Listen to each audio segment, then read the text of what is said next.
करी देला ये भोला, गजब करी देला ए भोला, गजब करी देला ए भोला। हाथवा ने बान के कंगनवा गजब करी देला ए भोला, हाथवा ने बान के कंगनवा गजब करी देला ए भोला।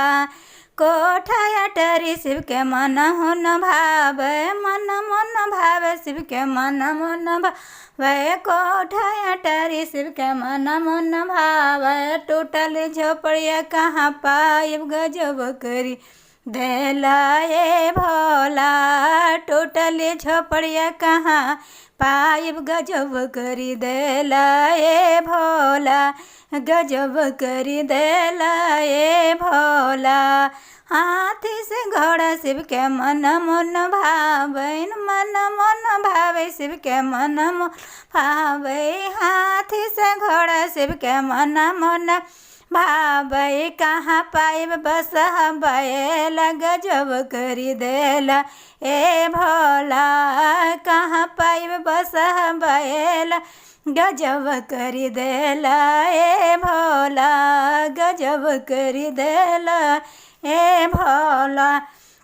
धोती से कुर्ता शिव के मन मुन भावे, धोती से कुर्ता शिव के मन हुन भावे, मन हुन भावे शिव के मन हुन भावे। धोती से कुर्ता शिव के मन हुन भावे, कहाँ पाइब मिर्गा के छलवा गजब करी देला ए भोला।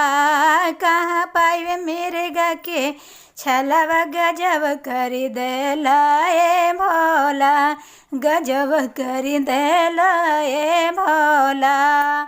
पूड़ी मिठाई शिव के मन मन भावे, पूड़ी मिठाई शिव के मन मन भावे, मन मन भावे शिव के मन मन भावे। कहाँ पाइब भंगिया धतुरवा गजब करी देला ए भोला। कहाँ पाइब भंगिया धतुरवा गजब करी देला ए भोला। भजन से भजन शिव के मन मन भावे, मन मन भावे शिव के मन मन भावे। कहाँ पाइब डमरू त्रिशूलवा गजब करी देला ए भोला। कहाँ पाइब डमरू त्रिशूलवा गजब करी देला ए भोला, गजब करी देला ए भोला। सोना से चांदी शिव के मन मन भावे, मन मन भावे शिव के मन मन भावे। कहाँ पाइब सरपा के मालवा गजब करी देला ए भोला। कहाँ पाइब सरपा के मालवा गजब करी देला ए भोला, गजब करी देला ए भोला।